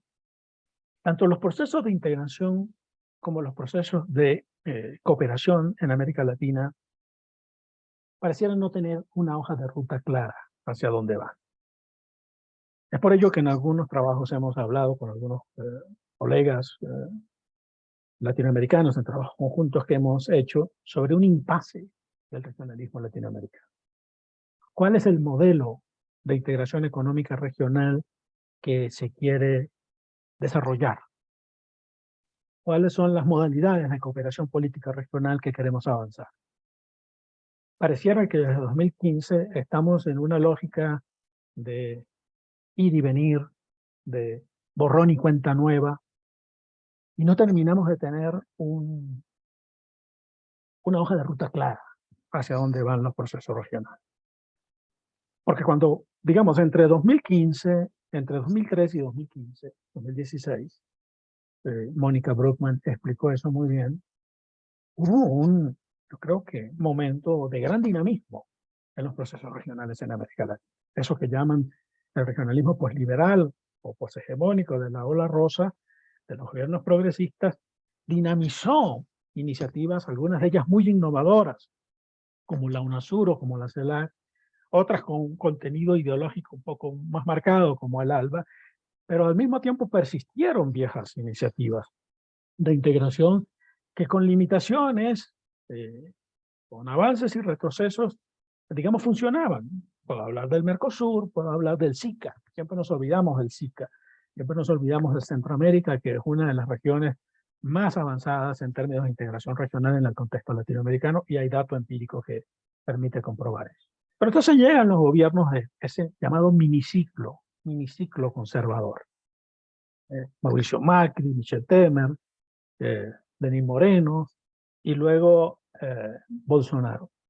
Y uno tiene la percepción, ¿no?, cuando ya lo puede mirar incluso ex facto, del discurso, de las prácticas, de las narrativas de esos gobiernos que implicaban en gran medida un desmonte de lo que se había hecho en los 15 años anteriores. Y yo puedo coincidir que muchas de las cosas que se hicieron en los 15 años anteriores pudieron haber tenido defectos, limitaciones, se pudieron haber cometido errores. Pero creo que otras cosas eran muy rescatables. Otras cosas creo que crearon antecedentes muy interesantes para América Latina. Uno de ellos ya fue mencionado por Mónica Bruckmann, es la cooperación en materia de salud. No solo el ISAC, sino el Consejo Sudamericano de Salud, que ya tuvo una actuación relativamente exitosa cuando tuvimos otra pandemia de menor magnitud el año 2008, 2009, 2010, que fue el H1N1. Entonces, hubo una lógica de borrón y cuenta nueva. Yo eso lo he definido como una gran capacidad destructiva, pero muy poca capacidad de innovación en ese pequeño ciclo. Entonces, la UNASUR pasa a un segundo plano y termina de alguna manera desapareciendo de facto. Se crea una institución con muchísimo menor institucionalidad y menos ambición en un proyecto de construcción de región como es el Prosur. El Mercosur entra en un debate sobre el cual no ha salido, ¿Qué tipo de Mercosur se quiere? ¿Un Mercosur para insertarse al mundo y firmar acuerdos de convergencia con la Alianza del Pacífico y como alguna vez propuso el presidente Macri con el TPP? ¿O un Mercosur con una fuerte vocación desarrollista, de transformación de las estructuras productivas latinoamericanas, que creo que sigue siendo una deuda pendiente, y el reciente ciclo de commodities de 2003 a 2016 lo evidencia? Entonces parecía que se hizo una reformulación general, incluso a veces no haciendo una lectura adecuada de lo que estaba pasando en el sistema internacional. Y parece que en ese rediseño, los temas de diálogo político, de cooperación política, de cooperación en el arte, de coordinación en temas sociales, en temas productivos, desaparece y se quedan de nuevo en lo comercial, como en gran medida fue en la década del 90, y no hay nada de malo en que sea lo comercial, pero el problema es cómo entendemos la integración comercial. Y parece que la integración comercial, por lo menos hablo del caso del Mercosur, era firmar TLCs con el resto del mundo, que es un poco también la estrategia de la Alianza del Pacífico. Eso no ayuda a construir una región. Eso no crea interdependencia regional. Eso nos vincula con el mundo. Y entonces de ahí hay un cuestionamiento serio de muchos de esos tratados y el debate que existe, por ejemplo, en el Mercosur sobre la ratificación del acuerdo con la Unión Europea.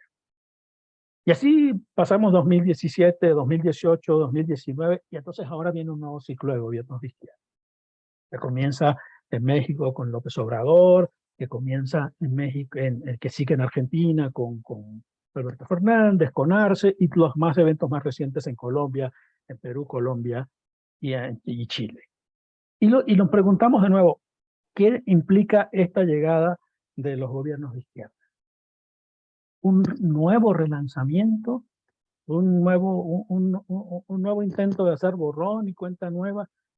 Es decir, ¿cuál es la hoja de ruta? Y a mí, yo sí, por supuesto, coincido con el optimismo de Diana en el sentido de lo valioso, lo rescatable que es esta idea de relanzar a la comunidad andina y de incorporar de nuevo a Venezuela y a Chile. Pero siento que el tema no es tan simple como puede parecer, ¿no? En mi opinión, Venezuela sigue siendo un tema sensible, incluso para gobiernos que se definen como izquierda. Han habido declaraciones de Boric, por ejemplo, sobre la revolución bolivariana que no han sido precisamente muy amistosas, para poner un ejemplo, ¿no?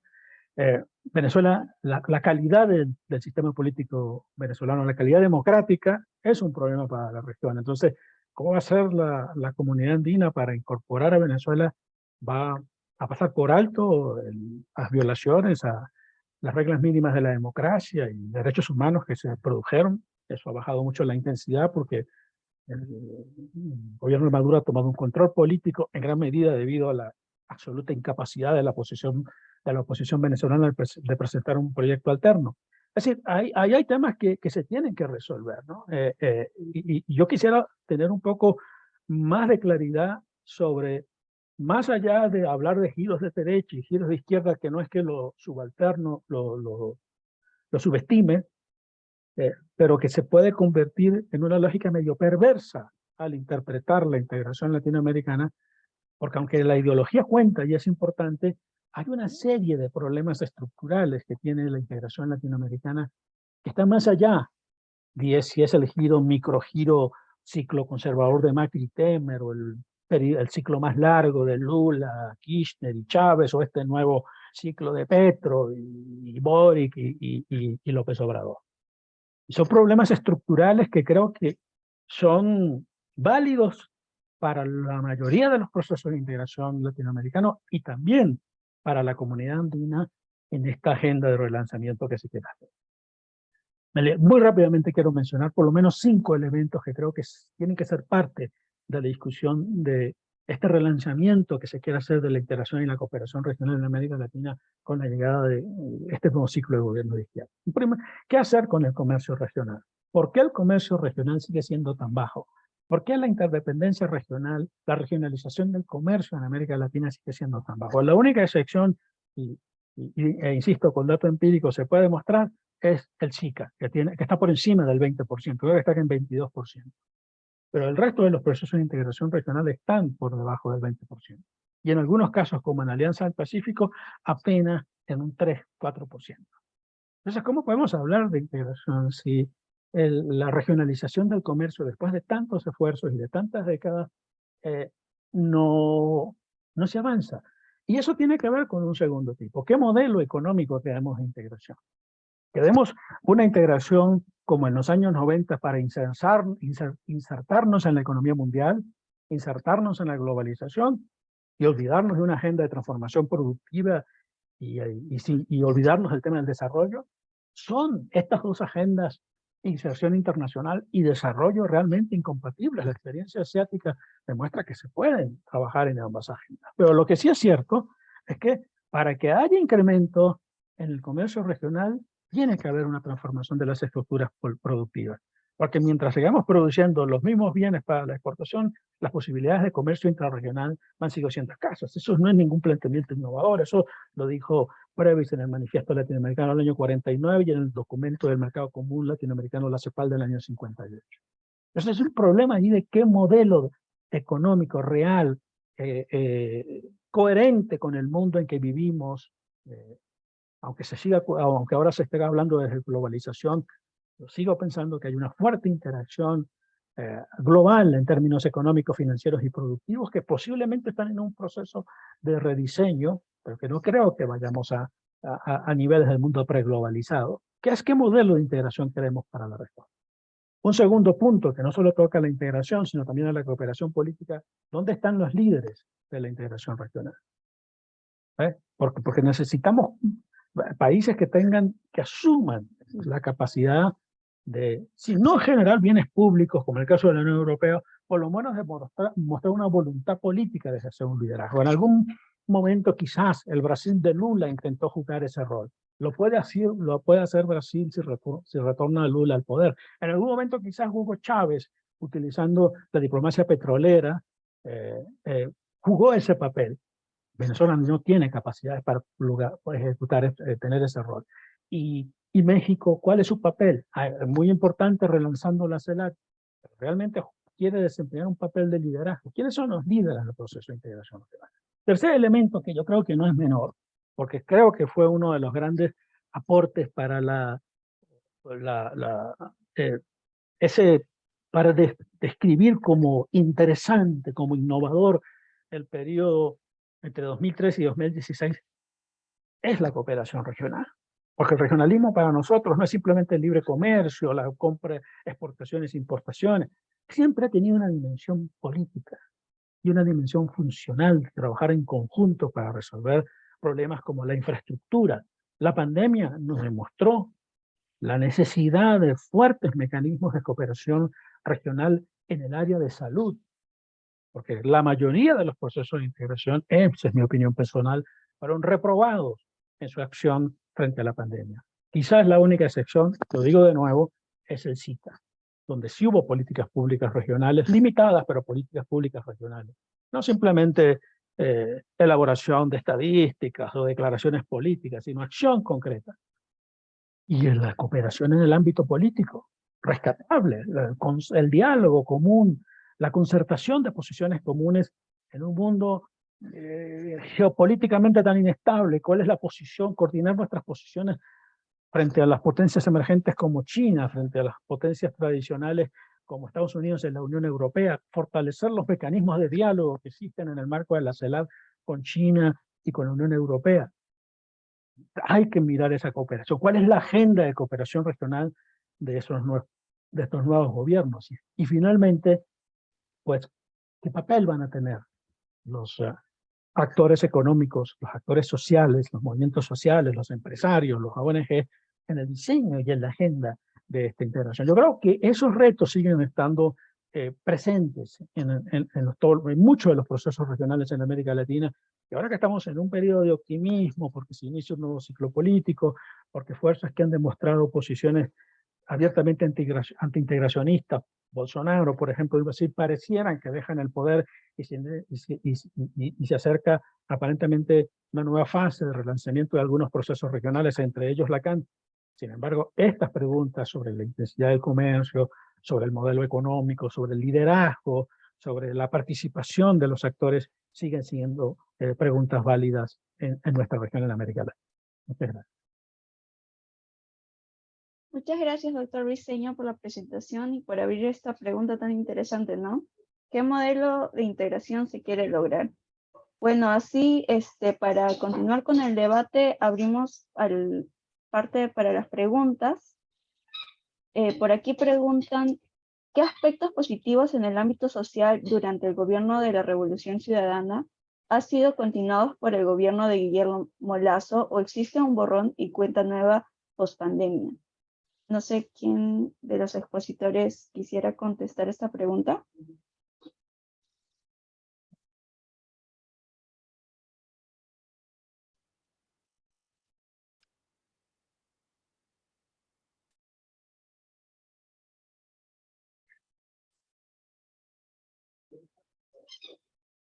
A ver, ahí está, profesor. Sí, profesor. Eric Tremolada. Su micrófono está apagado. Gracias, Stacy. No, eso es Ecuador. No tendría los elementos para... Y es,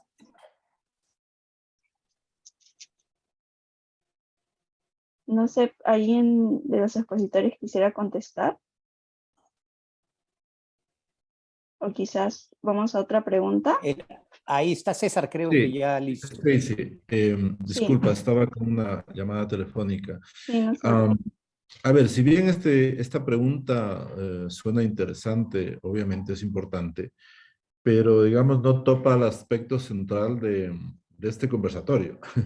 Sin perjuicio de ello, por estar más cerca, por la experiencia acá en el Ecuador, solo decirles que en esa época del gobierno, recordemos que hubo fortaleciendo los sistemas de asistencia social, por ejemplo, la propia seguridad social, el frente de salud, la educación, etcétera. Y realmente no se logró un cambio que garantice, digamos, una mejora sostenida de esa realidad social. Ya en el gobierno de Lenín Moreno, pues no se pudo impulsar cambios importantes en ese frente que es muy amplio y que requiere muchísima inversión, muchísimos fondos, porque las condiciones macroeconómicas cambiaron.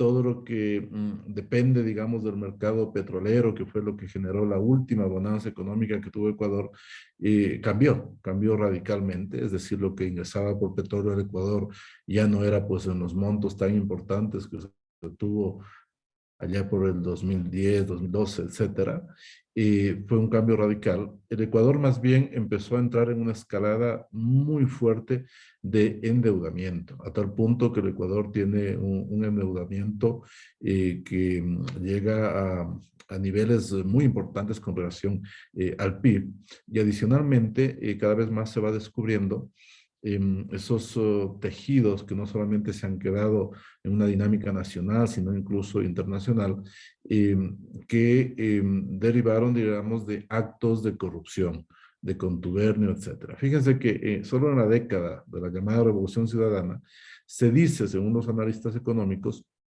que el Ecuador, que el gobierno de esa época, contó con más de 300.000 millones de dólares de los cuales dispuso efectivamente la última bonanza económica del Ecuador.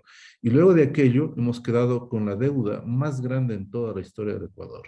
Y se dice que al menos de esos 300.000 millones de dólares con los que se contó en esa época, al menos un 10%, al menos, hablamos de 30.000 millones de dólares, se desviaron en corrupción. Y yo creo que hablar de 10% es poco, porque dicen que en esa época realmente la corrupción fue realmente escandalosa y que bordeaba el 30% de toda gran contratación pública. Entonces, es un tema muy difícil de de analizarlo a fondo porque hay muchas variables. ¿Qué es lo que se hizo en el último año? Porque pude conocer en la última reunión del Consejo Presidencial Andino, hubo un informe que tiene que ver ya con la integración, donde se dice Ecuador en la presidencia pro tempore pudo impulsar algunos temas muy interesantes. Por ejemplo, cooperación de un listado que circuló oficialmente, cooperación en materia consular entre países andinos para repatriación de los conciudadanos que estaban en Ucrania, que eran cerca de 1000 ciudadanos, entrega de una sede permanente al Tribunal de Justicia de la Comunidad Andina, que estaba pendiente hace mucho tiempo, esto de reimpulsar el diálogo CAN-Unión Europea, un espacio de discusión sobre la gestión integrada de fronteras también con la Unión Europea, combate del fusarium RT4 en la región andina con apoyo de organismos internacionales, cooperación de Naciones Unidas con la CAN para la gestión del mercurio. Adicionalmente, en el ámbito social, acciones en favor de población afrodescendiente y para garantizar ejercicio de derechos de sociedades afroandinas, creación del Comité Andino de Autoridades Gubernamentales sobre Derechos de los Pueblos Indígenas, hoja de ruta con la CEPAL para generar políticas encaminadas a vencer la discriminación y el racismo y reducir las brechas de desigualdad, y también avance en las agendas ambiental y cultural, en la gestión de riesgos y en la seguridad en el trabajo. Eso en una apretada síntesis sobre los temas en los cuales Ecuador se concentró mientras tuvo la presidencia pro tempore de la CAN, que la acaba de pasar al gobierno peruano. Muchas gracias. Espero que la respuesta haya sido contestada para el que la hizo. Continuamos. Voy a decir todas las preguntas de manera que el expositor que desea contestarla pueda hacerlo. Nos preguntan por aquí, el Acuerdo de Comercio Perú-Mercosur, firmado en agosto de 2003 con la visita de Lula a Perú, ha perjudicado a Perú porque Perú compra mucho más a Brasil que lo que Perú vende a Brasil. Desde su implementación hasta el presente, ¿Brasil está dispuesta a renegociar el Tratado de Comercio o espera que Perú se sacrifique en nombre de la Hermandad Sudamericana? Y otra pregunta que nos hacen por aquí, ¿cuál es el poder negociador que estiman que es el poder de negociación de Sudamérica contra otros bloques mundiales si Latinoamérica tiene recursos naturales y producción primaria, pero tiene muy limitado capital?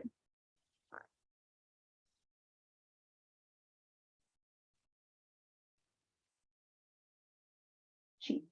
Y una pregunta que quería hacer personalmente, escuché que mencionaron algunos de ustedes el tema del narcotráfico en las nuevas agendas, pero estaba analizando de que por al menos en la CAN, la última reunión no se ha mencionado, creo que este tema se ha dejado muy de lado. Entonces, ¿qué tanto ha sido el avance con esta agenda del narcotráfico? Y por otro punto, quizás yendo en esa misma línea, ¿qué tan posible sería de que ya no se haga una lucha con el narcotráfico debido a que alguno de los países decida legalizar la marihuana, por ejemplo, o dejar de hacer esta lucha, por ejemplo, como Portugal? Esas son las preguntas que tengo para los expositores. Muchas gracias. Bueno, si yo quisiera, sobre el tema de la América Latina, que no posee mucho capital. Es válido, el argumento es válido, pero sí, en momentos particulares de nuestra historia, en los años 70, por ejemplo, en los años 80, algunos países latinoamericanos tuvieron cierta capacidad estratégica a nivel internacional porque poseían un recurso que era el petróleo. En ese momento llegó incluso al colapso de la economía central, ¿no? A partir de la crisis del año 73. Y hoy, pues sí es cierto, no tendremos mucho capital, pero hay países latinoamericanos que tienen recursos que en esta revolución tecnológica que se está dando a raíz de los acuerdos internacionales sobre cambio climático, son estratégicos en la producción de bienes de baja intensidad en carbono, como los carros eléctricos. Pues hablo del litio, por ejemplo. El litio está en América Latina. Entonces sí hay una capacidad para poder negociar. No necesariamente ser intensivos en capital es lo que da la capacidad para negociar a nivel internacional.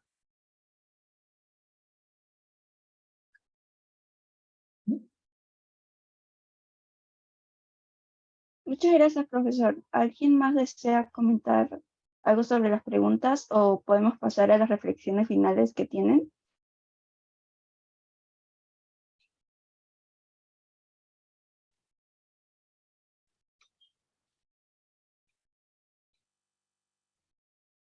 Pasamos a las reflexiones finales, profesores. Entonces, ¿algo más que quisieran decir sobre el tema que estamos viendo el día de hoy?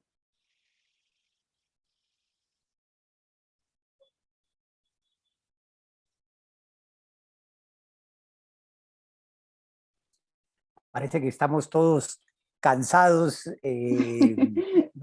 la hora avanzada, y ni hablar de la pobre Diana, que está 2 horas adelantada de los que estamos Así en es. Bogotá, Quito o Y además, Lima. México también. Bueno, y en además México también.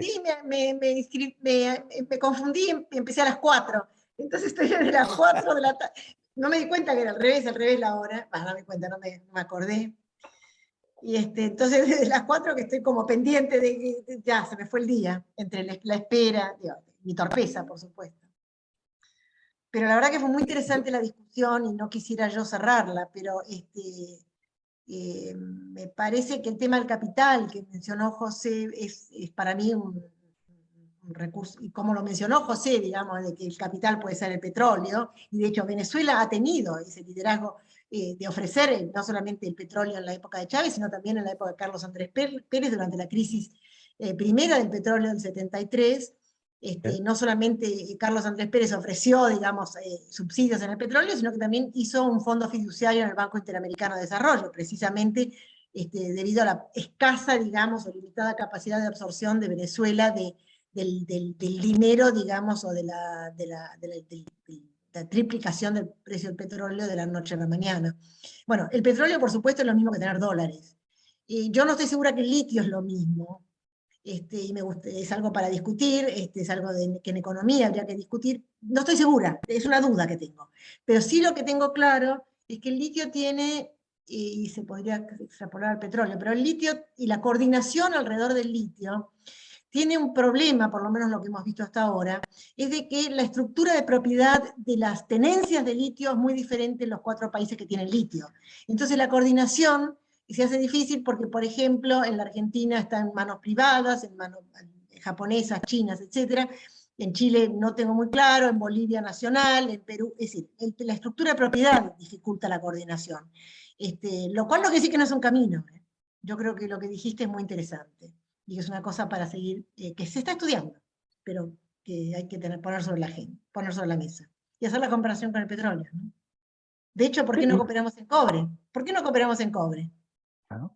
Argentina y Chile, Perú, Argentina, Chile, Perú, Bolivia, tenemos la comunidad, perdón, tenemos la cordillera, rica en cobre. Sí. Es un problema esto de la cooperación en recursos naturales. De hecho, no hay registros, no hay precedentes de los cuales uno pueda anclarse. Si uno mira la comunidad, la integración en ASEAN, precisamente son países pobres o relativamente pobres en recursos naturales y con mucho desarrollo de cadenas de valor, pero transnacionalizadas. No diría pero iniciadas por el capital transnacional, con lo cual el capital transnacional armó la integración. Precede a la integración. La integración comercial de Asia, que conocemos, es posterior a la integración productiva que se hizo a través de cadenas de valor transnacionales. Y gracias a Estados Unidos, muchas de ellas. Muchas de ellas. Yo ahí complementaría algo que me parece valiosísimo, lo que está señalando Diana, y es todo lo relativo a esto de las cadenas de valor. De alguna manera, todos los expositores hemos resaltado una coyuntura, uno la vemos más positivos que otros, tal, pero de alguna manera, más allá de los distintos factores que y del contexto, incluso del contexto ideológico, de la afinidad ideológica de los presidentes y tal, yo sí creo que tarde o temprano estamos llegando, más tarde que temprano, estamos llegando al momento de pensar en cadenas de valor entre vecinos. Esto no puede seguir siendo tratando de estructurar cadenas de valor con las otras latitudes y a través de las zonas más remotas del mundo. Es el mayor absurdo porque eso nos sigue convirtiendo más que en socios en competidores. y tal vez ahí es donde podemos encontrar los elementos de convergencia. Y yo creo que varios de estos liderazgos, no todos por supuesto, pero varios de los liderazgos en la región podrían estar favoreciendo esa idea. Incluso para reevaluar, que fue alguna de las preguntas que nos señaló Stacy, en el tema del narcotráfico, reevaluar la política de lucha contra el narcotráfico. Porque a través de las cadenas de vecinos, de la forma como nos interactuamos con los vecinos, por ahí podríamos también mejorar en temas de seguridad y tal. Pero evidentemente nosotros, todos los que estamos en este evento, casi somos como unos apóstoles de la integración, creemos en la integración y a veces pensamos más con el deseo que con la realidad. Y nuestros gobernantes no necesariamente se alinean en ese sentido. Confiemos en que el debate regional vaya en ese sentido y desde la academia seguir empujándolo con todas las diferencias de matices que tenemos, porque creo que en lo que sí no nos equivocamos es en el norte, y el norte es integrarnos. Y ahí yo solamente quiero añadir, estoy completamente de acuerdo con lo que acaba de señalar Eric, o sea, la necesidad de la integración productiva, de cadenas de valor. Pero es algo de lo que se viene hablando por lo menos desde hace unos 15 años en América Latina. El primer debate comenzó en el Mercosur. Incluso hay un programa de integración productiva aprobado en el 2008 en el Mercosur. Hasta donde yo recuerdo, quizás Diana me puede corregir si tengo dato incompleto, lo único que se avanzó así con resultados más o menos importantes fue en una cadena de muebles y madera y muebles. Y automotriz. Pero acuérdate que automotriz está fuera del Mercosur. Discúlpame que te interrumpa, pero lo de automotriz es la más importante y precisamente porque está en manos de transnacionales. Sí, pero además no es parte del acuerdo del Mercosur. Sin duda alguna es la más importante. Es como la política agraria común. Yo siempre digo que la política automotriz común es podemos debatir. No te quise interrumpir. Perdón. Bueno, digamos, yo entiendo que es un acuerdo bilateral brasileño que se ha renovado. Técnicamente sí. Es decir, no es una política regional, propiamente hablando, no es una cadena regional. Quizás esa es una de las demandas de los uruguayos. Oye, por lo menos que el cuero con que se hacen los asientos de los coches sean uruguayos, si así hay una cadena regional. Pero evidentemente, en términos de funcionamiento, es la cadena más exitosa, no hay la menor duda, como lo es en América del Norte también, pero en América del Norte sí está regionalizada. Y en la Alianza del Pacífico, que Eric conoce muy bien eso también, pues venimos hablando desde el acuerdo marco de crear cadenas regionales de valor en la Alianza del Pacífico. La Alianza del Pacífico cumplió 10 años, por lo menos la Declaración de Lima, 11 y 10 el acuerdo marco. Y tampoco se ha avanzado mucho.